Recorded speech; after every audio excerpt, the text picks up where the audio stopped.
So let's talk about our expedition to Wayland Smithy yesterday. So I dragged my wife out of the house at 5:30 in the morning to pick our friends up for 6 o'clock because I wanted to be on site, well, the car park on site by 9 a.m. We got there about 8:30, and we didn't hit any bad traffic, so precautions in place paid off. It's fair to say, if you've seen the Wayland Smithy Part 1 video, that it was a bit windy and a bit rainy. So our first part of the day was to look at Uffington Castle, the White Horse and Dragon Hill. Get that out of the way, and then we was going on to Wayland Smithy. Now, Uffington Castle is the large remains of an Iron Age hill fort, dated around the 7th or 8th century BC, and it is absolutely massive. I mean, it's when it would have been complete. I mean, and also taking into account how bad the weather was, the viewpoints, the vantage we had, what we could see with the weather's limiting vision was immense. So on a clear day, you can apparently see sort of 5 different counties of England. So as a vantage point for a hill fort, it's exceptionally well placed. And really, when you take into account the nearby White Horse, I mean, whichever tribe occupied there, I mean, I've tried to do some research, and all it really points to, if we look at it being a Celtic hill fort, is the attributes, and that's only because of Roman records from like the 1st century BC. So it's kind of like the latter days of the time frame, which doesn't really go into an earlier era.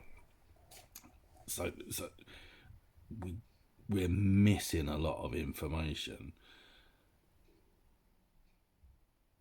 but it's impossible to overlook the White Horse, and with the age of that, it's just that it suggests it predates this Celtic tribe to really be something that belonged to an earlier tribe, perhaps. I mean, all we can do really is speculate.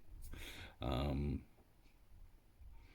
I think sort of any tribes, armies, peoples approaching this site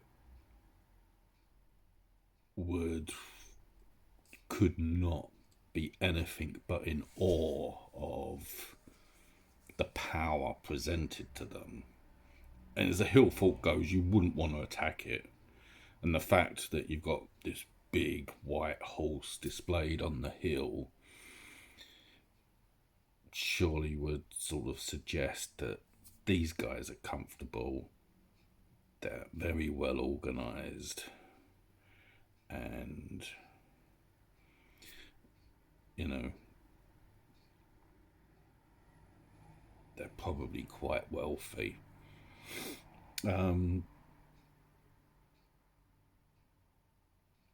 Dragon Hill is a prominent feature also. I mean, it's below where the hill fort and the White Horse are, but where it sits, really, as a pagan, it's like it really presents itself as a ritual spot. And when we made our way down to sort of stand on that hill, there was evidence that pagans had been there recently performing some sort of ritual, and it's being in underneath the view of the White Horse, overlooking an expansive amount of territory where you would have had grazing animals and crops, whatever time of the day or night that you would perform ceremony or ritual, it is acutely placed for doing that. All in all, it's just like we took photos, but the photos don't do justice to the epicness of the area. You've got to see it, you've got to feel it. I mean, we were very windswept and rained upon, and even still, it's just an amazing area. It's an amazing location with great tactical advantage, and good land. I mean, it's just prime real estate, if you like. And that was very much sort of our morning exploration of the area, because Wayland Smithy is about a mile and a half away. By the time we was returning to the car park, we were quite damp, and needed a hot drink, which is sort of breaks up our day nicely and leads towards our journey going to Wayland Smithy, which will follow up with a short break-in video and moving towards some narration, and something that I hope captures the power of the Barrow.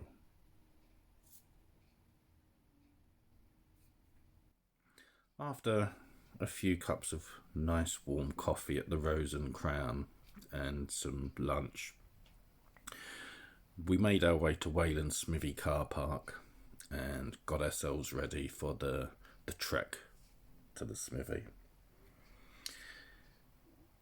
The weather was starting to ease off, and halfway along the trek, it